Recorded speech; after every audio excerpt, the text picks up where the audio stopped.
এই ঘটনাটা বেলেঘাটা অঞ্চলের একটা ফ্ল্যাটে 2015 তিনজন সদস্য পরিবারের ভদ্রলোক, ভদ্রমহিলা এবং তাদের একমাত্র কন্যা সন্তান। সোনালি কি করেছে, একটা ক্যানভাস বার করেছে, সেই ক্যানভাস রেডি করেছে ও ওই খালি ক্যানভাসটার ওপর স্কেচ করা শুরু। একটা একতলা বাড়ি, খুবই মামুলি একটা বাড়ি, খুবই সাধারণ গোছে একটা বাড়িটাকে এঁকেছে ও। এক দৃষ্টে কিন্তু ওই ক্যানভাসে আঁকা ছবিটার দিকে তাকিয়ে রয়েছে এবং ওর দুটো চোখ অস্বাভাবিক রকমের লাল হয়ে গেছে। এইবার টিভি দেখতে দেখতে ওই মৃন্ময়ী দেবীর হঠাৎ করে মনে হলো ওনার পেছন দিক থেকে একটা ঠান্ডা হাওয়ার দমক যেন পাস করে। সোনালির শরীরের নানান জায়গায় কিন্তু লালচে দাগ, আঁচড়ের দাগ এরকম কিন্তু দেখা যাচ্ছে। প্রবল একটা আর্তনাদ, মা তুমি শিগগিরই এখানে এসো, ও কিন্তু আমাকে মেরে ফেলবে।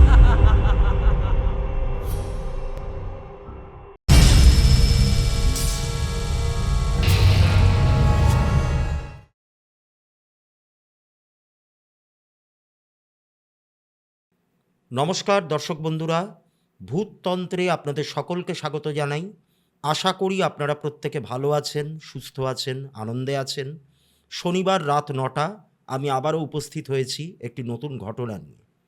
এই ঘটনাটা আমাকে পাঠান অম্বরীশ মজুমদার বলে একজন ব্যক্তি। এই ঘটনাটার সাথে উনি প্রত্যক্ষভাবে জড়িত না থাকলেও এটা ওনার প্রতিবেশীর সঙ্গে ঘটে। প্রতিবেশী বলতে একদম নেক্সট ডোর নেইবার। এবং ঘটনাটা খুবই মর্মান্তিক, খুবই ভয়ের, এটুকু বলতে পারি। তাহলে আর দেরি না করে আমরা শুরু করে দিচ্ছি। সালটা হচ্ছে 2015। অম্বরীশবাবু ইনি থাকতেন হচ্ছে বেলেঘাটা অঞ্চলের একটা ফ্ল্যাটে। এইবার 2015 সালে ওই ফ্ল্যাটটাতে অম্বরীশবাবু মোটামুটি বিগত 5 বছর ধরে রয়েছেন। এবার 2015 সালে ওনার ঠিক পাশের ফ্ল্যাটটা, যেটা এতদিন উনি খালি অবস্থায় দেখে এসছেন, সেই ফ্ল্যাটে একটা পরিবার ভাড়ায় থাকতে আসে। এবার অম্বরীশবাবুর পরিবার বলতে কীরকম, অম্বরীশবাবু নিজে, ওনার স্ত্রী এবং ওনার এক মেয়ে রয়েছে। আর এই যে পরিবারটা ভাড়া থাকতে এসছে নতুন পাশের ফ্ল্যাটটাতে, এনারাও কিন্তু তিনজন সদস্য পরিবারের ভদ্রলোক, ভদ্রমহিলা এবং তাদের একমাত্র কন্যা সন্তান। ভদ্রলোকের নাম হচ্ছে সতীশ ব্যানার্জি, সতীশবাবু। ওনার ওয়াইফের নাম মৃন্ময়ী ব্যানার্জি এবং ওনার মেয়ের নাম হচ্ছে সোনালি। তা এই তিনজন থাকতে আসে। এবার এরা থাকতে এসে একটা হৃদ্যতার সম্পর্ক তৈরি হয়ে যায়। মানে যেহেতু অম্বরীশবাবুরা একদম পাশাপাশি ফ্ল্যাটে থাকেন, হ্যাঁ, তাই ওনাদের সঙ্গে একটা আলাপ পরিচিতি, গল্পগুজব, কথাবার্তা, আলোচনা নানান রকম হতে হতে একটা বেশ গভীর সম্পর্ক এনাদের সঙ্গে কিন্তু অম্বরীশবাবুদের তৈরি হয়ে যায়। এবার সমস্যাটা শুরু হয় এই ফ্ল্যাটে। এই যে নতুন পরিবার এলো, সতীশবাবুর যে পরিবার এলো, এনারা আসবার পর ঠিক 1 মাস পর থেকে একটা সমস্যা কিন্তু সৃষ্টি হয়। সমস্যাটা কীরকম, একদিন অম্বরীশবাবুরা ওনাদের ফ্ল্যাটে উপস্থিত আছেন, গল্পগুজব হচ্ছে, খাওয়া দাওয়া হবে একটু বাদে।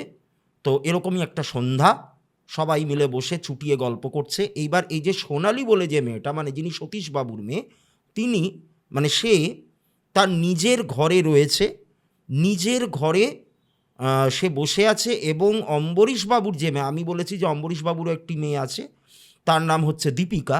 সেই দীপিকাও ওই সোনালির ঘরেই রয়েছে। ওরা আলাদা একটা ঘরে বসে গল্পগুজব করছে।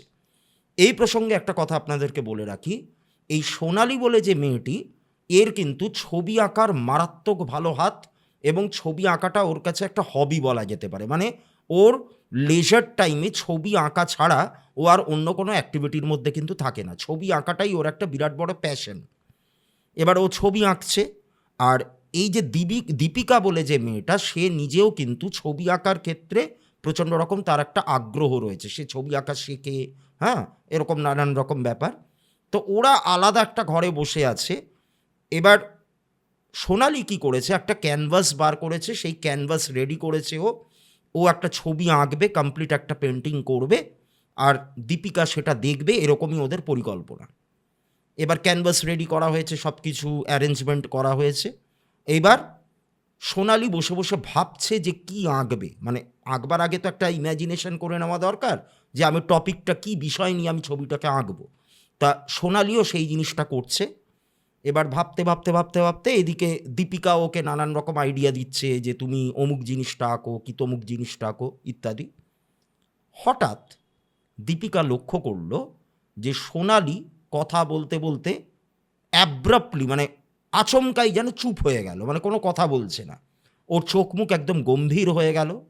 ওর মধ্যে যে একটা উত্তেজনা, একটা উদ্দীপনা যে ছিল এতক্ষণ ধরে, একটা উদ্যম ছিল এতক্ষণ ধরে, সেটা কোথাও গিয়ে যেন চলে গেল বা মিসিং হয়ে গেল।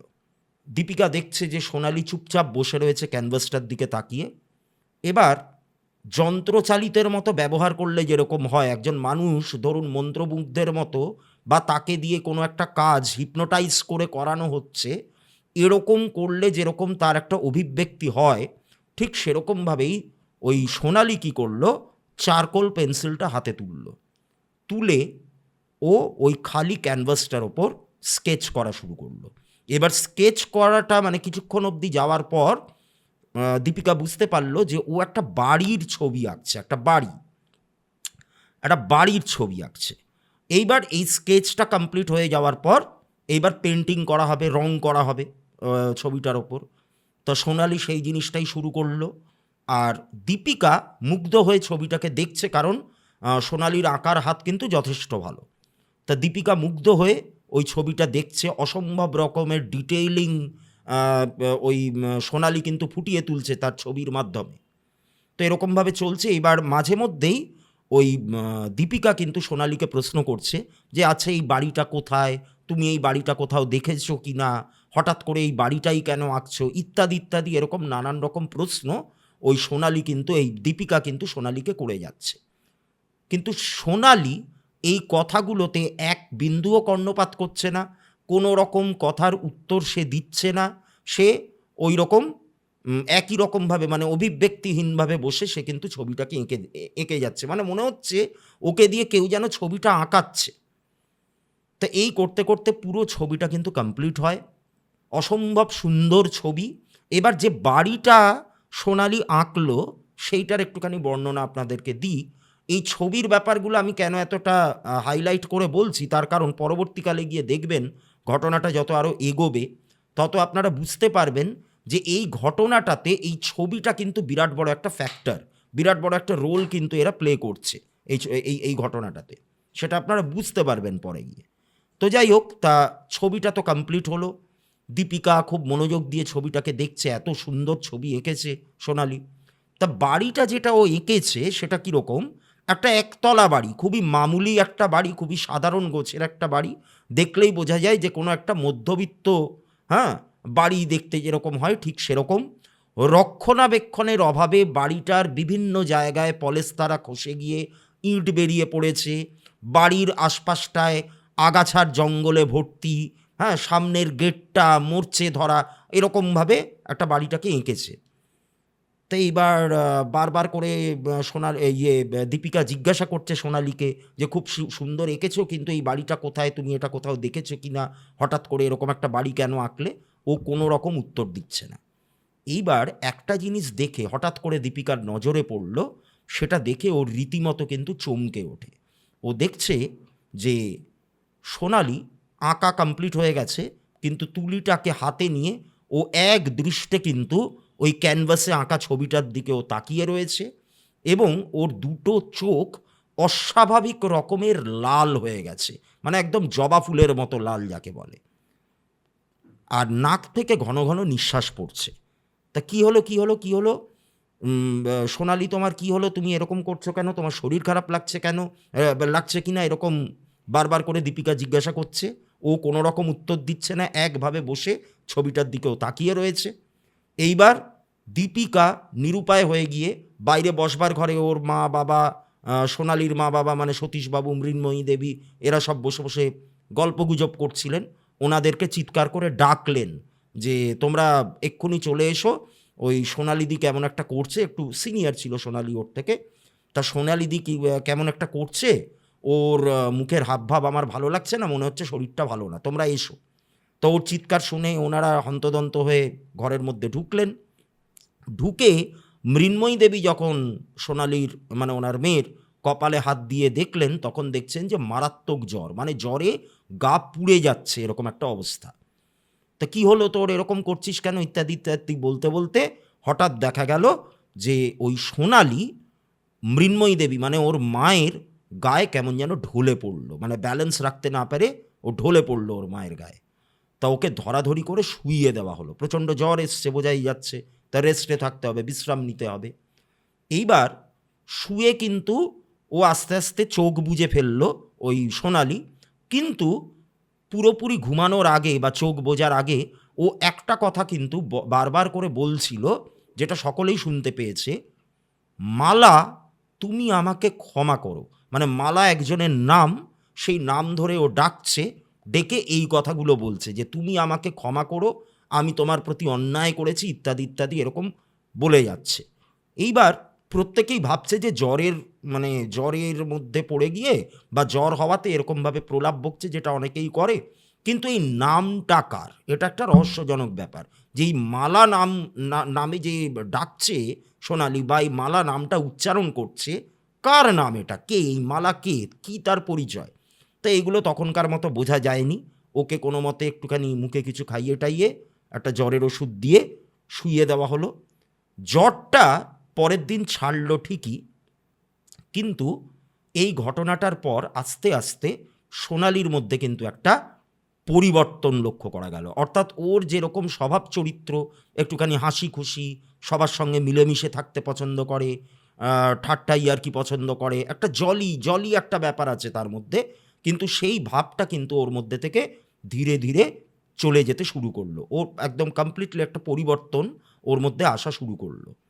এইবার এই পরিবর্তনটা হতে হতে এটা এমন একটা পর্যায়ে পৌঁছে গেল যে ও কিন্তু মাঝে মধ্যেই চমকে উঠতো, ভয়ে পেয়ে উঠতো, কাউকে একটা দেখে, হ্যাঁ, প্রচণ্ড রকম ভয়ে পেয়ে যেত, এরকম একটা ব্যাপার কিন্তু ওর মধ্যে লক্ষ্য করা গেল।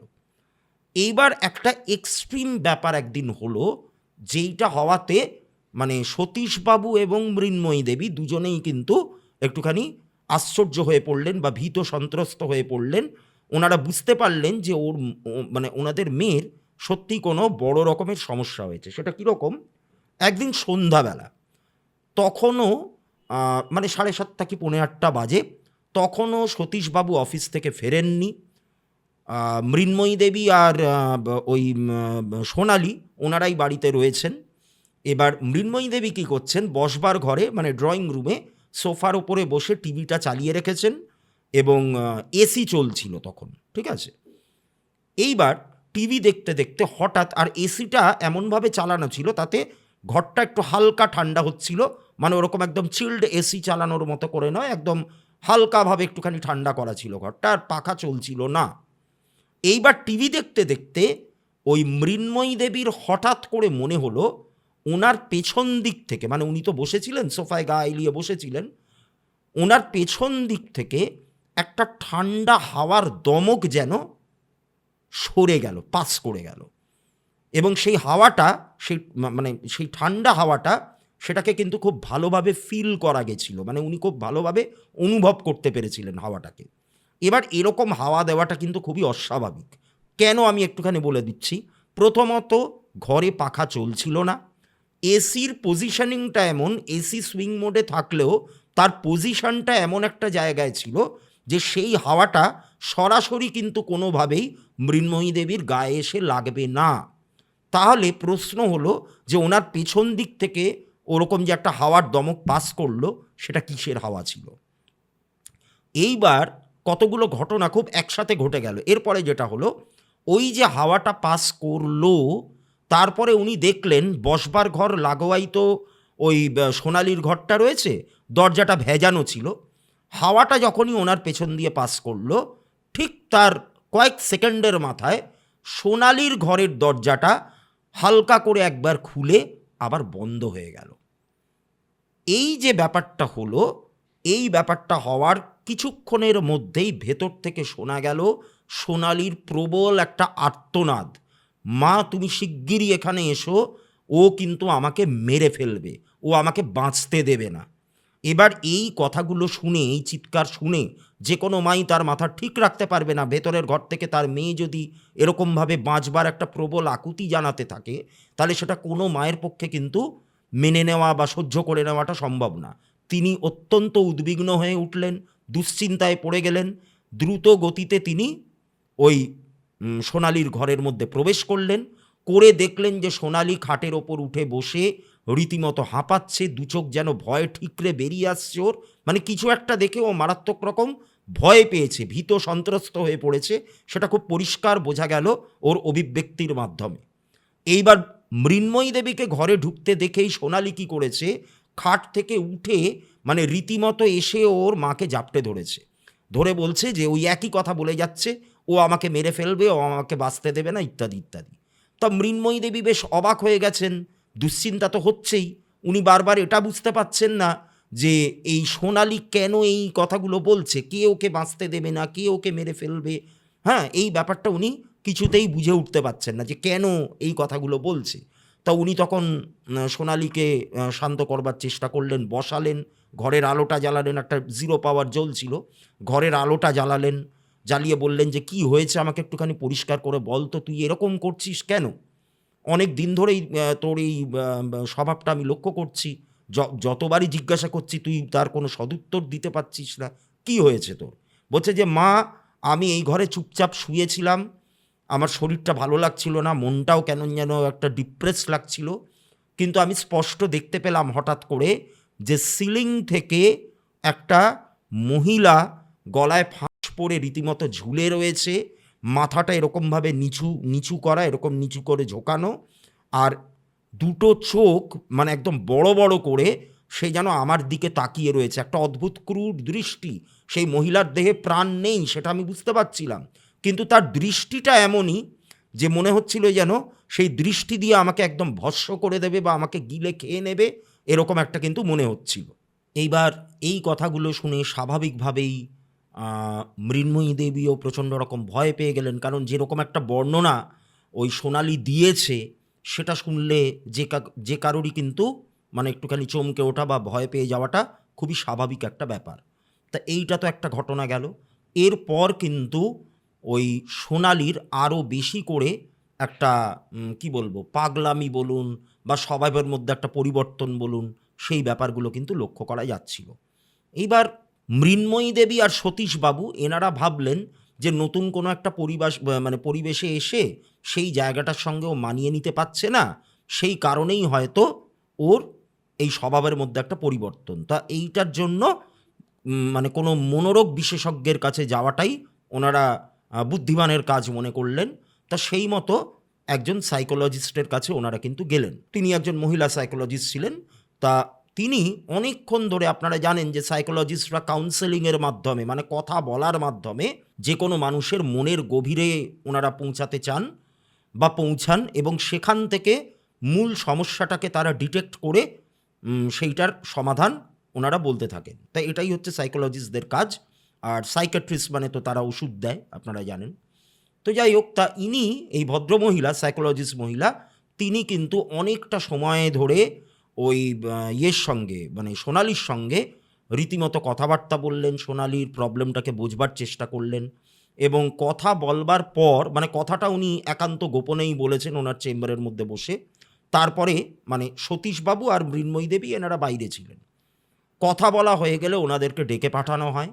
তো ওই ভদ্রমহিলা বলেন যে আচ্ছা, আপনারা একটা কথা বলুন তো, আপনাদের মেয়ে এ কি অকাল্ট ব্যাপার বা প্যারানর্মাল বিষয়বস্তু নিয়ে ওর কি খুব একটা চর্চা টর্চা আছে, বা এই সমস্ত বিষয়ে ওর কি খুব আগ্রহ রয়েছে? তা তখন সতীশবাবু এবং মৃন্ময়ী দেবী ওনারা দুজনেই প্রচণ্ড রকম অবাক হলেন। অবাক হয়ে গিয়ে বললেন যে না, এরকম তো কিছু আমরা জানি না। ও পড়াশোনা নিয়ে থাকে, আর ওর প্যাশন হচ্ছে ছবি আঁকা, পড়াশোনার বাইরে ও ওটা নিয়েই মেতে থাকে, ওকে তো কখনো এই সমস্ত ব্যাপার নিয়ে গবেষণা করা বা বইপত্র পড়া বা বিভিন্ন রকমের ভিডিও দেখা, এগুলো তো আমরা করতে দেখিনি। কেন, আপনার কি কথা বলে সেরকম কিছু মনে হলো? তা তখন সেই সাইকোলজিস্ট বলছেন যে হ্যাঁ, মনে হয়েছে বলেই আমি আপনাদেরকে জিজ্ঞাসা করলাম। যাই হোক, আপনারা একটা কাজ করবেন, আজকে আপনারা বাড়ি যান, ওকে খুব মাইনিউটলি অবজার্ভ করুন আপনারা, মানে ওই সোনালীকে আপনারা খুব ভালোভাবে অবজার্ভ করুন, দেখুন ও সারাটা দিন ধরে ও কীরকম কী করছে না করছে। দরকার পড়লে একটা ডায়েরি মেনটেন করুন, সকাল থেকে শুরু করে রাত অবধি ওর আচরণটা কীরকম, কখন ও একটুখানি স্বাভাবিক থাকছে, কখন ও ডিপ্রেসড হয়ে পড়ছে, কখন কখন ভয় পাচ্ছে, কবার ভয় পাচ্ছে, ইত্যাদি ইত্যাদি। এই ব্যাপারগুলো আপনারা নোট ডাউন করবেন, এটা আপনাদেরকেই করতে হবে, ওকে দিয়ে এখন করানো যাবে না, কারণ ওর মেন্টাল কন্ডিশনটা এখন এই সমস্ত মেনটেন করবার মতো নয়। তাই আপনাদেরকেই কিন্তু এটা ইনিশিয়েটিভ নিয়ে করতে হবে, দায়িত্বটা আপনাদেরই। এবং তার সাথে ওই ভদ্রমহিলা এটাও বললেন যে ও যখনই ছবি আঁকছে তখন কি ছবি আঁকছে সেটাও কিন্তু আপনারা একটুখানি লক্ষ্য করবেন। তা এইরকম নানান রকমের দায়িত্ব দিয়ে ওনাদেরকে তো ফেরত পাঠানো হলো।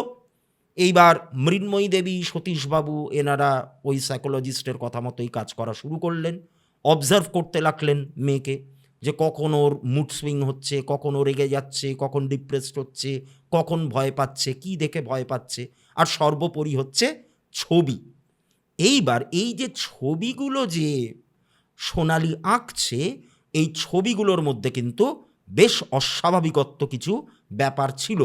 কখনো একটা ঘর আঁকছে, সেই ঘরটা খুবই মামুলি, কখনো একটা বাগানের ছবি আঁকছে। এইবার এইগুলো আঁকতে আঁকতে যখন ফাইনালি একটা ছবি আঁকে এবং সেইটা যখন মৃন্ময়ী দেবী আর সতীশবাবুর চোখে পড়ে, ওনারা রীতিমতো চমকে ওঠেন। কি আঁকে? সোনালি এঁকেছে ওই যে কিছুদিন আগে ও চিৎকার করে উঠল ভয়ে ওর ঘরের মধ্যে বসে, ওর মা ছুটে এলেন, তখন ওই যে বলছিল না যে সিলিং থেকে একজনকে আমি গলায় দড়ি দিয়ে ঝুলতে দেখেছি, তো সেই রকমই একটা ছবি কিন্তু ও এঁকেছে। মানে একজন মহিলা, সে গলায় ফাঁস পরে সিলিং থেকে ঝুলছে, এবং আমি আগেও আপনাদেরকে বলেছি যে সোনালির আঁকার হাত মারাত্মক ভালো, ওর ডিটেইলিং অসাধারণ, খুব সুন্দরও ছবি আঁকে। তাই এই ছবিটাও যে ও অত্যন্ত নৈপুণ্যের সাথে এঁকেছে সেই বিষয়ে কোনো সন্দেহ নেই। সত্যি ওই দিক থেকে চোখ ফেরানো যায় না, কিন্তু চোখ যখনই ফেরানো যায় না, যখনই একদৃষ্টে ওই ছবিটার দিকে কেউ তাকিয়ে থাকবে, তখন কিন্তু তার অ্যাট দ্য সেম টাইম প্রচণ্ড রকম ভয়ও করবে। ওই রকম একটা অস্বাভাবিক ছবি কেউ আঁকতে পারে। আমরা সাধারণত যারা ছবি আঁকতে ভালোবাসি, আমরা কি আঁকি? কোনো একটা ল্যান্ডস্কেপ আঁকি, কোনো একটা সিনারি আঁকি, বা কেউ ধরুন পোর্ট্রেট আঁকতে পছন্দ করে। কিন্তু একজন মহিলা গলায় ফাঁস দিয়ে ঝুলে রয়েছে সিলিং থেকে, এরকম বীভৎস ছবি মানে সাধারণত কেউ আঁকে বলে তো আমার জানা নেই, আপনাদেরও জানা থাকবে না বলেই আমার বিশ্বাস। কিন্তু সোনালি ওই রকম কিন্তু একটা ছবি এঁকেছে, এবং ওকে যখনই জিজ্ঞাসা করা হচ্ছে যে এই ছবিটা কার, তখন ওই একটাই নাম কিন্তু ও বারবার করে বলছে, মালা। ওই মালা নামটা ও বারবার করে উল্লেখ করছে, এবং ও দাবি করছে যে ওই মালা ওরকম যে সুইসাইড করেছে, গলায় দড়ি দিয়ে ঝুলে রয়েছে, এটার জন্য নাকি ওই দায়ী, শি ইজ অনলি রেসপন্সিবল, মানে এই ঘটনাটার জন্য, এরকম ইত্যাদি ইত্যাদি নানান রকমের প্রলাপও বকছে। এবার ছবি আঁকার ব্যাপারটা তো হলো, এবং এরপর ওর উন্মাদনা, ওর পাগলামি আরও বাড়তে থাকলো। এই মালা নামটা বারবার করে ও বলতে লাগলো, ওর কাছে ক্ষমা চাইতে লাগলো, আমাকে ছেড়ে দাও, আমাকে তুমি মেরো না, ইত্যাদি ইত্যাদি। এবার ইন দ্য মিনওয়াইল কী হচ্ছে, ওই সোনালির শরীরের নানান জায়গায় কিন্তু লালচে দাগ, আঁচড়ের দাগ এরকম কিন্তু দেখা যাচ্ছে। একদিন এমনও একটা ঘটনা ঘটে যে এই সোনালি রীতিমতো, মানে ওর মা বাবার সামনে রীতিমতো দাপাদাপি করছে। মনে হচ্ছে ওকে কেউ যেন কোনো একটা ভারী জিনিস দিয়ে, মানে লাঠি দিয়ে বলুন বা চাবুক দিয়ে বলুন, মারলে পরে যেরকমভাবে একজন মানুষ, একজন ব্যক্তি ছটফট করতে থাকে, সেই রকমভাবেই কিন্তু সোনালি প্রচণ্ড রকমভাবে ছটফট করছে, এবং ওর শরীরের বিভিন্ন জায়গায় কিন্তু লালচে দাগ ফুটে উঠছে, যেটা দেখে যে কেউ মনে করতে পারে যে ওকে মারা হয়েছে, সত্যিকারেরই আঘাত করা হয়েছে।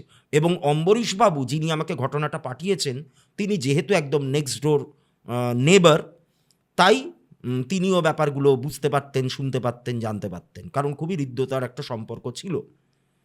এইবার এইভাবে তো চলতে লাগলো, চলতে চলতে এইবার সোনালি যেটা বলতে শুরু করলো সেটা হচ্ছে, এই বাড়িটা, মানে এই ফ্ল্যাটটা ওরা তো ভাড়ায় এসছে, সতীশবাবুকে বিশেষ করে বলছেন, যেহেতু উনি হচ্ছেন head of the family decision maker, তাই বারবার করে বলছে যে বাবা তুমি এই বাড়িটা থেকে বেরাও, আমি এই বাড়িটাতে আর থাকবো না, আমি থাকতে পারবো না।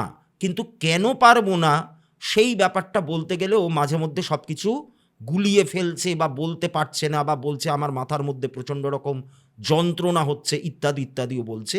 কিন্তু একটাই ওর ডিমান্ড, একটাই ওর আবদার, বা একটাই ওর রিকোয়েস্ট বলা যেতে পারে, অনুরোধ, যে এই বাড়িটা থেকে তোমাদেরকে বেরোতে হবে, আমি এই বাড়িটাতে আর বেশি দিন থাকতে পারবো না, এখানে যদি আমি থাকি তাহলে আমি মারা পড়ে যাব। তো এইরকমভাবে চললো আরও কিছুদিন। এবার আবারও সেই সাইকোলজিস্টের কাছে যাওয়ার একটা ডেট পড়েছে, একটা সিটিং হবে। তা উনি বলে দিয়েছিলেন যে ডায়েরিতে নোট ডাউন করতে, কখন কীরকম ওর মুড ফ্লাকচুয়েট হচ্ছে, কখন কি কথা বলছে, সেগুলো তো সব নোট করা ছিলই।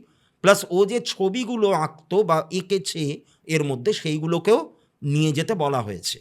তা ওনারা সেইগুলো সবই নিয়ে গেছেন, সোনালীকেও নিয়ে যাওয়া হয়েছে।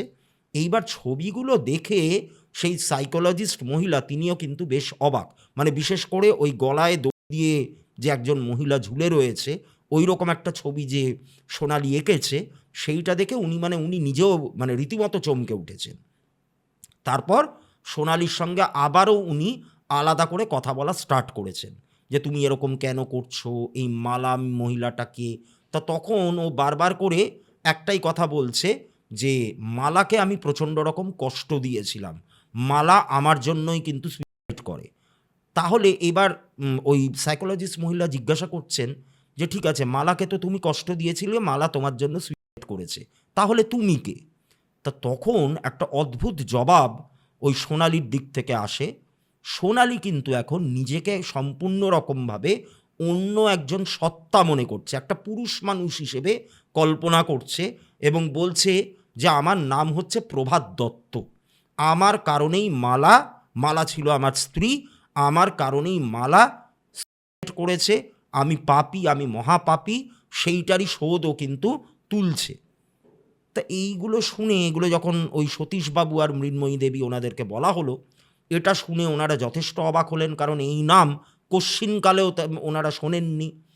এমনকি সোনালীর মুখেও এরকম নাম শোনা যায়নি। আগে ওনারা যেখানে থাকতেন, এ প্রসঙ্গে বলে রাখি, ওনারা আগে গুয়াহাটিতে থাকতেন, ওখানেই সতীশবাবু চাকরি বাকরি করতেন, ওনার ট্রান্সফার হয়ে এসছে কলকাতাতে, ওনারা কিন্তু আসামের বাঙালি। এইবার সেই সাইকোলজিস্ট মহিলা বলছেন যে দেখুন, আপনারা এত ভাববেন না, আমি বুঝতে পেরেছি ব্যাপারটা কীরকম হচ্ছে। সোনালীর মধ্যে যে সিমটমসগুলো দেখা যাচ্ছে, এটা অনেকটা আপনার ওই ক্রিপ্টোমেনশিয়ার মতো, আর নয়তো ফলস মেমোরি সিনড্রোম, এরকম টাইপের কিছু রোগের উনি নাম বললেন, মানে মানসিক ব্যাধি যেগুলোকে আমরা বলি সাইকোলজিক্যাল ডিসঅর্ডার। তা সেরকম টাইপের কিছু ওর মধ্যে দেখা গেছে। ওর ঠিক আছে, আমি তো পুরো ব্যাপারটা বুঝে গেছি, তা বিভিন্ন রকমের সাইকোলজিক্যাল থেরাপি রয়েছে, সেটা এখানে এসে আপনাদেরকে করাতে হবে, এইটা সারতে একটুখানি সময় লাগে, কোনোভাবে এই ব্যাপারটা ট্রিগার করে গেছে ওর মধ্যে। তা আপনারা সেটাই করুন, আমার কাছে নিয়মিত নিয়ে আসুন, সিটিং দিতে হবে, বেশ কিছু মেন্টাল থেরাপি রয়েছে, সেইগুলোকে করতে হবে, তবে এটা আস্তে আস্তে কেটে যাবে, এটুকু আমি বলতে পারি। তা যাই হোক, সেগুলো হলো। এবার আরও একটা ব্যাপার ওই ভদ্রমহিলা বললেন সোনালীর মা বাবাকে, যে দেখুন আপনাদেরই দায়িত্ব ওকে প্রচণ্ড রকমভাবে আনন্দের মধ্যে রাখার, এমন কিছু করবেন না, ওকে কোনো বকাবকি করবেন না কোনো ব্যাপারে, ওর ওপরে কোনো বিষয় নিয়ে কোনো রকম চাপ দেবেন না, যতটা পারবেন আনন্দে রাখবেন, ঘোরাঘুরি করুন, কোথাও একটু ঘুরে আসতে পারেন সপরিবারে। আর ও যদি চায় যে এই ফ্ল্যাটে আর থাকবে না, সেটা কিন্তু ও আমাকেও বারবার বলেছে, মানে ওই সাইকোলজিস্ট বলছেন যে আমি বাবাকে বারবার রিকোয়েস্ট করছি এই ফ্ল্যাটটা ছেড়ে অন্য কোথাও যেতে, তা সেটাই আপনারা করুন, ও যেটা চাইছে না, হ্যাঁ, সেইটা করবেন না, ওর ইচ্ছার বিরুদ্ধে গিয়ে কোনো কাজই কিন্তু এখন করা উচিত হবে না, তাই এইগুলো কিন্তু আপনাদেরকে মাথায় রাখতে হবে। তা হলো, এবার ওনারা বাড়ি ফিরে এলেন, সোনালীর সেই ব্যবহার একই রকম রয়ে গেছে। এবার ওনারা অন্য জায়গায় অন্যত্র কোথাও বাড়ি খোঁজা শুরু করছেন, ফ্ল্যাট খোঁজা শুরু করছেন। ইন দ্য মিনওয়াইল একটা ব্যাপার আপনাদেরকে বলি, সোনালী কিন্তু বারবার ওই ভয় পাওয়া, কাউকে দেখতে পাওয়া, এই ব্যাপারগুলো কিন্তু ওর চলছেই। আর ওই মালা নামটা, প্রভাত দত্ত নামটা, ওটা কিন্তু ও বারবার করে নিজের মুখে বলে চলেছে।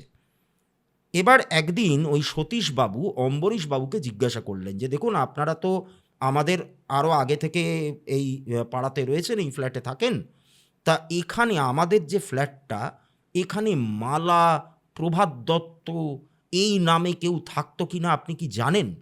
তা তখন বলছেন যে দেখুন, অম্বরীশবাবু বলছেন, দেখুন সতীশবাবু, আমরা আপনাদের যে খুব আগে থেকে এই পাড়াটাতে এসছি তা কিন্তু নয়। আপনারা 2015 সালে এসছেন, আমরা 2010 সালে এসছি। যখন ফ্ল্যাটটা কিনেছি তারও বছর দুয়েক আগে ফ্ল্যাটটা তৈরি হয়। এবার আমরা তো আসার পর থেকে আপনাদের এই ফ্ল্যাটটা পুরো খালি পড়ে থাকতে দেখেছি, আজ পর্যন্ত কোনো ভাড়াটাকে থাকতে দেখিনি। এবার আমরা আসার আগে যদি কেউ থেকে থাকে তাহলে সেটা আমার জানা নেই। তবে আপনি এই যে দুটো নাম বললেন, পাড়ার যে সমস্ত পুরনো বাসিন্দারা রয়েছেন, আমি তাদের সঙ্গে একটুখানি কথা বলে জানবো যে আদপেই এই নামে, এই মালা নামে বা এই প্রভাত দত্ত নামে কেউ ছিল কিনা, সেটা আমি জেনে আপনাদেরকে জানাবো, অবশ্যই জানাবো। এইবার সতীশবাবু তো অন্য জায়গায় ফ্ল্যাট খোঁজা শুরু করলেন। এবার এখানেও একটা অত্যাশ্চর্য ব্যাপার আপনারা দেখবেন। দেখুন, সাধারণত এইটা আপনারা শুনে থাকবেন যে বাড়ি ভাড়া দেওয়া হচ্ছে কিন্তু ভাড়াটে পাওয়া যাচ্ছে না, প্রপার ভাড়াটে পাওয়া যাচ্ছে না, এইটা কিন্তু আপনারা খুব শুনতে পাবেন। ঠিক আছে? ইনফ্যাক্ট আমি যে জ্যোতিষচর্চা করি, আমার কাছেও প্রপার্টি রিলেটেড যে সমস্ত সমস্যা নিয়ে মানুষজন আসেন, তারাও দাবি করেছেন যে জানেন তো, একদম কলকাতার পশ এলাকায় একটা ফ্ল্যাট আমাদের খালি পড়ে রয়েছে, ভাড়াটে খুঁজছি পাচ্ছি না। মানে আর্থিক সমস্যা নিয়ে যারা আসে আমার কাছে, তারা এরকম অনেক রকম দাবি করেছে। কিন্তু কেউ ভাড়া খুঁজছে, বাড়ি পাচ্ছে না, এইটা কিন্তু খুব রেয়ার কেস, বা খুব কম ঘটে। একদম রেয়ার বললে ভুল হবে, খুব কম ঘটে। মানে সাধারণ একটা এক কামরা দু কামরার একটা ফ্ল্যাটও কিন্তু চাইলে পাওয়া যায়, যায় না যে তা নয়, যেখানে মোটামুটি একটা অ্যাকোমোডেট করে নিতে পারবে। কিন্তু সতীশবাবু কিছুতেই পাচ্ছে না। একটা ছোট্ট ঘটনা আপনাদেরকে বলি, তাহলে জিনিসটা বুঝতে ক্লিয়ার হবে কীরকমভাবে বাধাগুলো আসছে। উনি একটা মানে স্পেসিফিক একটা অঞ্চলে একটা ফ্ল্যাট দেখে এসেছিলেন, এবং ফ্ল্যাটটা ওনার খুব ভালোই মানে পছন্দ হয়। বাড়িওয়ালার সঙ্গে, মানে ফ্ল্যাটের যিনি ওনার আর কি, প্রপার্টির ওনার, তার সঙ্গে কথা বলেন, ডিল ফাইনাল হয়ে যায়, এমনকি অ্যাডভান্স করার কথাটাও কিন্তু বলা হয়ে যায়। এবার যেদিন অ্যাডভান্স করবেন সতীশবাবু, যেদিন টাকাটা ওনাকে অ্যাডভান্স করবেন, 2 মাস 3 মাসের টাকা হয়তো অ্যাডভান্স করতে হয় সিকিউরিটি ডিপোজিট হিসেবে, তাই সেটা যখন উনি করতে যাবেন তার ঠিক আগের দিন রাতে সেই মালিক ভদ্রলোক, মানে ফ্ল্যাটের যিনি মালিক, তিনি সতীশবাবুকে ফোন করে জানান যে আমি অত্যন্ত দুঃখিত, এই ফ্ল্যাট আমি আপনাদেরকে ভাড়ায় দিতে পারবো না। আপনি তার কারণ হচ্ছে আমার ভাগ্নে বাইরে থাকে, সে এখানে আসছে, কলকাতায় আসবে, সে আমাকে গতকালই জানিয়েছে।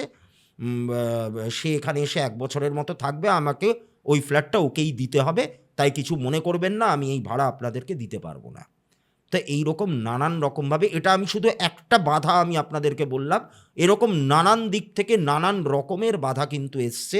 অনেক দূর অবধি কথা এগিয়ে গিয়েও ওরা ফ্ল্যাট কিন্তু পাচ্ছে না, নতুন কোনো জায়গা ফ্ল্যাট বা কোনো বাড়ি ভাড়ায় কিন্তু পাচ্ছে না। অর্থাৎ এই ফ্ল্যাটটা থেকে যে ওরা বেরোবে, দেখুন সতীশবাবু বা মৃন্ময়ী দেবীর এই ফ্ল্যাট নিয়ে তো কোনো সমস্যা নেই, এখানে ওরা ভালোই আছেন, ভালো পজিশনে ফ্ল্যাটটা রয়েছে, আশেপাশের নেবাররাও ভালো, পাড়াটাও মোটামুটি একটা নির্ঝঞ্ঝাট একটা ভদ্র পাড়া, ওনাদের কোনো প্রবলেম নেই। প্রবলেমটা হচ্ছে কিন্তু এই সোনালি কিন্তু বারবার করে চাইছে, অনুরোধ করছে যাতে এই ফ্ল্যাটটা থেকে অন্য কোথাও শিফট করা যায়, কিন্তু সেই ব্যাপারটাতে প্রচণ্ড রকমভাবে কিন্তু বাধা আসছে, বারবার করে বাধা আসছে, যতবারই অন্যত্র যাওয়ার চেষ্টা করা হচ্ছে বাধা আসছে।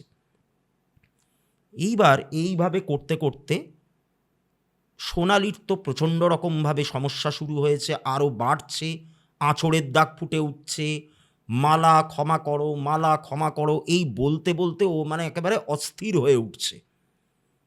এবার ইতিমধ্যে একদিন অম্বরীশবাবু এক ভদ্রলোককে নিয়ে সতীশবাবুদের ফ্ল্যাটে আসেন, এবং এখান থেকেই কিন্তু ঘটনাটার মোড় ঘুরতে শুরু করে। মানে এইবার আপনাদের কাছে মানে পয়েন্টগুলো, মানে ডটগুলো এবার আপনারা কানেক্ট করতে পারবেন। যিনি আসেন সতীশবাবুর সঙ্গে, অম্বরীশবাবুর সঙ্গে, তিনি একজন প্রবীণ ব্যক্তি, মানে দেখলেই বোঝা যায় যে এই পাড়ার একজন পুরনো বাসিন্দা। তা ভদ্রলোককে সবাই লাহিড়িবাবু বলে সম্বোধন করেন।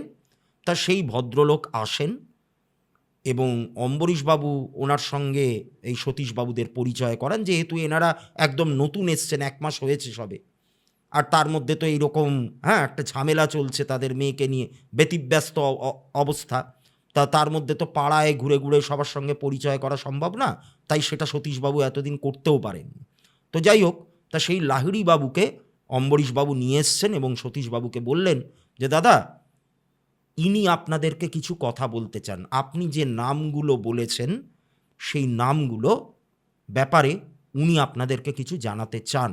আশা করি এটা জানলে আপনাদের একটু সুবিধা হলেও হতে পারে। তা বলছে, কী ব্যাপার বলুন তো, আমি তো কিছু বুঝতে পারছি না। তা তখন লাহিড়িবাবু বললেন যে আপনারা নিশ্চিত, মানে সতীশবাবুকে বলছেন যে আপনারা নিশ্চিত যে আপনারা কোনোদিন কলকাতায় আসেননি? তা সতীশবাবু এটা শুনে মানে এরকম একটা সমস্যার মধ্যেও ওনার কিন্তু একটু হাসি পেয়ে যায়। বলছে যে দাদা, আপনি কি বলছেন? আমি দীর্ঘদিন গুয়াহাটিতে থেকেছি, ওখানেই চাকরি বাকরি, আমার জন্মকর্ম সব ওখানেই। আমাকে ট্রান্সফার হয়ে কলকাতায় আসতে হয়েছে। জানি না কত বছর এখানে থাকবো, কিন্তু পরে আবারও হয়তো ফেরত যেতে হতে পারে। আমি কলকাতায় কোনো দিন আসিনি। হ্যাঁ, একবার যখন আমি চাকরির চেষ্টা করছিলাম, মানে এটা সতীশবাবু বলছেন যে কলেজ পাস আউট করার পর আমি যখন চাকরি বাকরি খুঁজছিলাম, তখন একবার একটা কোম্পানিতে ইন্টারভিউ দেওয়ার জন্য কলকাতায় আসতে হয়। তাও সকালে এসছি, একটা রাত থেকেছি, পরের দিনই কিন্তু আবার আমি গুয়াহাটি ব্যাক করে গেছি। কিন্তু তখন আমার বিয়ে থা কিছুই হয়নি, আমার ঘর সংসার হয়নি, আমার সন্তান হয়নি, কেউ আমরা কলকাতায় আসিনি। ওটাই ছিল আমার প্রথমবার কলকাতায় আসা, ওই প্রথম, ওই শেষ, তারপরে এই। তা বলছেন লাহিড়িবাবু, ব্যাপারটা খুব আশ্চর্যজনক, জানেন তো? যে কেন, কীরকম? বলছেন যে এই যে ফ্ল্যাটটা, মানে এই যে বিল্ডিংটা, মানে একটা 4 তলার মতো বিল্ডিং। তো এই যে বিল্ডিংটা, এই বিল্ডিংটা যেই জমির ওপর দাঁড়িয়ে রয়েছে, সেখানে আগে কিন্তু একটা বাড়ি ছিল।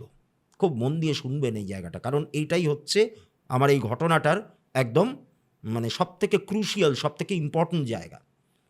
তা একটা বাড়ি ছিল, সেই বাড়িতে এক ভদ্রলোক আর এক ভদ্রমহিলা থাকতেন। অনেক দিন আগেকার কথা, আমি এই পাড়ার অনেক পুরনো বাসিন্দা, আমার এই পাড়াতেই জন্ম, এই পাড়াতেই বড় হয়ে ওঠা, এতগুলো বছর আমি কাটিয়েছি, এটা লাহিড়িবাবু বলছেন, তাই আমি পুরো ব্যাপারটা জানি। ভদ্রলোকের নাম প্রভাত দত্ত, আর ওর ওয়াইফ, যিনি স্ত্রী, তার নাম হচ্ছে মালা দত্ত।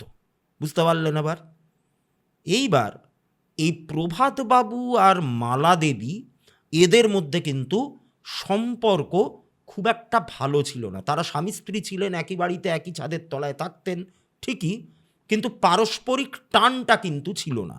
মালা দেবী খুবই ভালো একজন মহিলা ছিলেন। তিনি প্রভাতবাবুকে খুবই ভালোবাসতেন, মানে স্বামীর প্রতি যেরকম টান থাকে মহিলাদের, হ্যাঁ, তিনি চাইতেন যে তার স্বামী একটু ভালোভাবে ঘর সংসার করুক।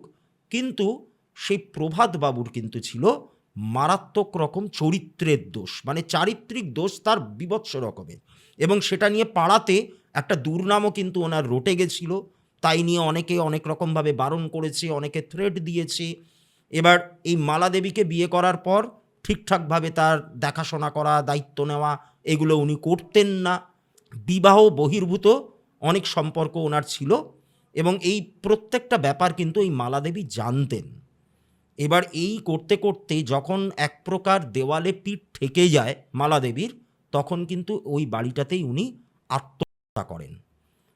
আত্মহত্যা করে নিজের জীবনটাকে তিনি শেষ করে দেন। তারপর থেকে প্রভাতবাবু একটু ঘুম মেরে যান, একটু চুপ হয়ে যান। মালা দেবীর মৃত্যুর আরও অনেক বছর পর আস্তে আস্তে ওনারও শরীর খারাপ হয়ে যায়, উনি প্র্যাকটিক্যালি বেড রিডেন অবস্থায় পড়ে থাকেন। মাঝে মধ্যে মানে ওনার প্রতি যেহেতু পাড়ার প্রত্যেকেই মানে একদম বীতশ্রদ্ধ হয়ে গেছিলেন ওনার চরিত্রের জন্য, এবং তার মুখের ভাষা খারাপ ছিল, সবার সঙ্গে মিসবিহেভ করতো। ক্লাবের ছেলেরা বা পাড়া প্রতিবেশীরা যখন বারণ করতেন, মানে করতে যেতেন যে আপনি এরকম করবেন না, এটা একটা ভদ্র পাড়া, এখানে সব পরকীয়া করা যাবে না, বউয়ের প্রতি অত্যাচার করা যাবে না ইত্যাদি ইত্যাদি এরকম মানে বারণ যখন করা হতো তখন প্রত্যেকের সঙ্গেই উনি প্রচণ্ড রকম খারাপ ব্যবহার করতেন, দূর দূর করে তাড়িয়ে দিতেন ইত্যাদি ইত্যাদি এরকম নানান রকম করতেন। এইবার এই করতে করতে তারপরে তো ওই মালাদেবী সুসাইড করেন, তা নিয়েও ওই প্রভাতবাবুকে নানান রকমভাবে থ্রেট দেওয়া হয়, তার বাড়িতে গিয়ে সবাই চড়াও হয়, তাকে মারবার হুমকি দেয়, বাড়ি থেকে বেরিয়ে এনে হ্যাঁ গণপিটুনি যেটাকে বলে সেরকম করবার একটা ব্যাপার উপস্থিত হয়। কিন্তু পাড়ার যে সমস্ত প্রবীণ ব্যক্তি তৎকালীন, হ্যাঁ এটা অনেক বছর আগেকার কথা, তারা বারণ টারণ করেন, তাদের মধ্যস্থতায় ব্যাপারটা ধামাচাপা পড়ে যায়, আর সেরকম কিছু হয় না। কিন্তু ওই প্রভাতবাবু মালাদেবীর মৃত্যুর বেশ কয়েক বছর পর অসুস্থ হয়ে পড়েন এবং ধীরে ধীরে তিনি কিন্তু শয্যাশায়ী হয়ে যান। আর যেহেতু প্রত্যেকে ওনার প্রতি বীতশ্রদ্ধ ছিলেন, তাই কেউ খুব একটা দেখভাল করবার মতো উদ্যোগ নিতেন না।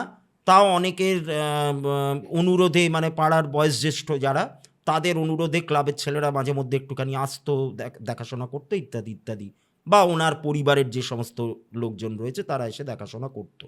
তো এই করতে করতে 90-এর দশকের মাঝামাঝি বা শেষের দিকে ওই প্রভাতবাবু কিন্তু মারা যান, ওই বেডরিডেন অবস্থাতেই মারা যান। এবং ওনার অবস্থা মানে কি বলবো, মানে যখন ওনার মৃতদেহটাকে বার করা হয়, ডেড বডিটাকে, সেটার মানে খুবই মর্মান্তিক একটা চেহারা হয়েছিল ওনার, বেডসোর হয়ে গেছিল, এরকম নানান রকম প্রবলেম কিন্তু ওনার হয়েছিল। তারপর থেকে শুরু করে অনেকগুলো বছর ধরে ওই বাড়িটা কিন্তু পরিত্যক্ত অবস্থায় পড়ে থাকতে দেখা গেছে। এবং অনেকেই দাবি করেছে, আশপাশ থেকে অনেকেই দাবি করেছে যে মাঝে মধ্যেই কিন্তু ওই বাড়িটার মধ্যে থেকে একটা মহিলা কণ্ঠের কান্নার আওয়াজ ভেসে আসছে। সে ফুপিয়ে ফুপিয়ে কাঁদছে, মানে প্রচণ্ড কষ্ট হলে, মানসিক যন্ত্রণা ভোগ করলে কোনো মহিলা যেরকমভাবে কাঁদেন, ঠিক সেরকম একটা কান্নার আওয়াজ কিন্তু এরকম অনেকে পেয়েছে ওই বন্ধ বাড়িটা, ওই পরিত্যক্ত বাড়িটার মধ্যে থেকে। এবারে কি হয়, ওই বাড়িটার গতি কি হলো, কিভাবে এখানে ফ্ল্যাটটা উঠলো, মানে এই বিল্ডিংটা, অ্যাপার্টমেন্টটা উঠলো, ওই ফ্ল্যাটের মালিকানা তখন তো ওই প্রভাতবাবু মারা গেছেন। এবার প্রভাতবাবুর এক ভাগ্নে, সেই ভাগ্নের নামে কিন্তু উনি উইলটা করে যান, কারণ প্রভাতবাবু ছিলেন নিঃসন্তান, ওনার নিজের কোনো সন্তান ছিল না। তা একজন ভাগ্নের নামে ওই বাড়িটাকে তিনি লিখে দিয়ে যান। সেই ভাগ্নে তখন ওই বাড়িটাকে টেক ওভার করেন। ওনার সঙ্গে সবাই যোগাযোগ করেন যে এরকম এরকম এই বাড়িটাকে এরকমভাবে ফেলে রাখা যাবে না, সাপখোপ হচ্ছে, হ্যাঁ পোকামাকড়ের উপদ্রব, তার সাথে আরও অনেক প্রবলেম যেগুলো আপনাদেরকে বললাম। তা তুমি ভাই এটার কোনো একটা ব্যবস্থা করো, তোমাকে কিছু একটা করতে হবে এখানে। তা ওই ভাগ্নে যিনি, তিনি আর কি আর করবেন, নিজে তো দায়িত্ব নিতে পারবেন না, অবশেষে ওটাকে প্রমোটিংয়ে দিয়ে দিলেন। এবার ওখানে প্রমোটার কিন্তু এই বাড়িটাকে তোলে। তা এই হচ্ছে বৃত্তান্ত। কিন্তু লাহিড়ীবাবু বলছেন, কিন্তু আমার তো অবাক লাগছে যে আপনাদের মেয়ে, আপনারা যেখানে কোনোদিন কলকাতায় আসেননি, এই পাড়াতে আসা তো দূরের কথা, তার মুখে এই নামগুলো কেন কেন বারবার করে মালা মালা করছে, আর কেনই বা তার কাছে ক্ষমা চাইছে? আর এই প্রভাত দত্ত এই নামটাও বা ও জানলো কোত্থেকে? এই নামগুলো ও জানলো কিভাবে? এটাই তো একটা বিরাট বড় রহস্য। এই পাড়ার কেউ ওকে বলেনি তো। তা তখন মৃন্ময়ী দেবী আর সতীশবাবু বলছেন যে দেখুন, সেটা এক প্রকার অসম্ভব। তার কারণ ও যে এখানে এসছে, এখানে আসার পর ও কিন্তু পাড়ার কোনো লোকজনের সঙ্গে সেরকমভাবে মেলামেশা করেনি। ও একমাত্র আমাদের নেক্সট ডোর নেবার অম্বরীশবাবু, তার মেয়ে যে ওই দীপিকা, তার সঙ্গেই একটু যা মেলামেশা করেছে। কারণ ও কিন্তু এমনিতে হাসি খুশি জলি মেলামেশা করে না যে তা নয়, কিন্তু একটু হলেও ইন্ট্রোভার্ট, মানে একটু ঘরকুনো টাইপের মেয়ে। আমাদের মেয়ে একটু ঘরকুনো। ও সবসময় কিন্তু সবার সঙ্গে গিয়ে আগ বাড়িয়ে মেলামেশাটা করে না। দেখতে দেখতে দেখতে দেখতে একটা পরিচিতি তৈরি হলে তারপরে গিয়ে ও মেশে। তা আমরা জাস্ট 1 মাস হলো এসছি, আমরাও কারোর সঙ্গে সেইভাবে পরিচয় করে উঠতে পারিনি। একমাত্র আমাদের পাশের বাড়ি, কারণ আমরা তো ওনার নই, আমরা জাস্ট একজন ভাড়াটে হিসেবে এসছি। তা সেইটার কিন্তু কোনো সম্ভাবনা নেই। তাহলে কেন হলো ব্যাপারটা? এইবার ইতিমধ্যে ওই মৃন্ময়ী দেবীর একটা ব্যাপার ওনার কিন্তু মাথার মধ্যে স্ট্রাইক করেছে। উনি কি করলেন, উনি সঙ্গে সঙ্গে ওর আঁকা ছবিগুলো আনলেন। এবার আপনারা মনে করে দেখুন, ঘটনার একদম শুরুতে আমি বলেছিলাম যে সোনালি একটা বাড়ির ছবি এঁকেছিল এবং অদ্ভুত নৈপুণ্যের সাথে সেই বাড়িটাকে এঁকেছিল, মানে একদম মধ্যবিত্তদের একতলা বাড়ি, চারদিকে আগাছা গজিয়ে গেছে, হ্যাঁ, দেওয়ালের প্লাস্টার খসে গেছে, দারুণ সুন্দর একটা বাড়ি এঁকেছিল, যেটা দীপিকাও দেখেছিল যেদিন থেকে ঘটনাটার সূত্রপাত। তা সেই ছবিটা উনি এনে ওই লাহিড়িবাবুকে দেখালেন, দেখিয়ে বললেন যে আচ্ছা লাহিড়িবাবু, একটা কথা বলুন তো, এইখানে যে বাড়িটা ছিল যেখানে ওই প্রভাত দত্ত আর মালা দত্ত থাকতেন, সেই বাড়িটা কি এইরকম দেখতে ছিল? বলে ছবিটা ওনার সামনে রেখেছেন। লাহিড়িবাবু দেখে তো একদম আঁতকে উঠেছেন, যে কি, এটা কিভাবে সম্ভব? এই রকম একটা বাড়ির ছবিও এঁকেছে। হ্যাঁ, এক্স্যাক্টলি এই বাড়িটাই ছিল। আমরা প্রত্যেক দিন তো এই বাড়ির সামনে দিয়েই যাতায়াত করতাম, কিন্তু এত সুন্দরভাবে, এত মানে কি বলবো, এত এক্স্যাক্ট ওয়েতে বাড়িটাকে ফুটিয়ে তুলেছে কিভাবে? আঁকার প্রশংসা, সেটা তো ঠিক আছে, প্রশংসা কুড়ানোর মতোই আঁকা, কিন্তু তার থেকেও আমার আরও বেশি অবাক লাগছে যে এই পাড়াতে কোনোদিন আসেনি, এই পাড়ার ইতিহাস সম্পর্কে তার কোনো আইডিয়া নেই, কোনো ধারণা নেই, কোনোদিন সে চোখে দেখেনি, তাহলে সে এই বাড়িটাকে আঁকবে কী করে? এটা তো আমার অবাক লাগছে। কারণ আমি যদি ধরেও নিই যে তর্কের খাতিরে লাহিড়িবাবু বলছেন যে প্রভাতবাবু আর মালা দত্ত, হ্যাঁ, এনাদের নামটা ও যদি পাড়া থেকে অন্য কারোর মুখ থেকে শুনেও থাকে, তাহলেও এই বাড়িটাকেও আঁকলো কী করে? কারোর মুখ থেকে একটা বাড়ির বর্ণনা শুনে তো এত সুন্দরভাবে বাড়িটাকে আঁকা যায় না। তার মানে একটাই জিনিস হতে পারে, ও নিজে চোখে বাড়িটাকে অবজার্ভ করেছে, কখনো দেখেছে, সেইটাই ও মেমোরাইজ করে এত ভালো এঁকেছে। তা না হলে তো এটার কোনো ব্যাখ্যা হচ্ছে না। তা এরকম নানান রকম কথাবার্তা হলো। তা তখন সেই লাহিড়িবাবুই একটা কথা বললেন যে দেখুন, আমি অনেক দিন হয়ে গেল রিটায়ার করেছি, আমি এককালে ব্যাংকে কাজ করতাম। তা কি আর করব, বাড়িতে বসে নানান রকম বিষয়ের ওপর বই টই পড়ি। তা আমার পুরাণ, উপনিষদ, মহাভারত, রামায়ণ এই সমস্ত বিষয়ের ওপরে পড়াশোনা করার খুবই আগ্রহ, মানে অনেক দিন ধরে। তা দেখুন, পূর্বজন্ম বলে কিন্তু আমাদের সনাতন ধর্মে একটা ব্যাপার আছে, পূর্বজন্ম পরজন্ম। আমরা জানি গীতাতেও এই কথা বলে যে মৃত্যুর সময় আত্মা একটা দেহ থেকে আরেকটা দেহে যায়, এবং আত্মা হচ্ছে একটা ঊর্জা, একটা এনার্জি, যেটাকে কখনো ধ্বংস করা যায় না। আমার মনে হচ্ছে আপনার মেয়ের কিন্তু এটা পূর্বজন্মের সঙ্গে সম্পর্কিত। ও যেই কাজগুলো করছে এটা কিন্তু পূর্বজন্মের সঙ্গে সম্পর্কিত। আপনি এই ফিল্ডের কোনো মানুষের সঙ্গে একটুখানি যোগাযোগ করুন, তা না হলে কিন্তু এই সমস্যাটা শুধুমাত্র সাইকিয়াট্রিক ট্রিটমেন্ট বা সাইকিয়াট্রিক হেল্প নিয়ে কিন্তু এই জিনিসটার কোনো সমাধান হবে বলে আমি মনে করছি না। তা এইরকমভাবে চলতে চলতে ওই লাহিড়িবাবুই একজন সাইকিক হিলারের খোঁজ দিলেন। তার কাছে সোনালীকে নিয়ে যাওয়া হলো। উনি বললেন যে দেখুন, আমি কখনোই বলবো না যে আপনি ওই সাইকোলজিস্টের কাছে গিয়ে কাউন্সেলিং করানো, ওটা বন্ধ করে দিন, সেটা আমি কখনোই বলবো না।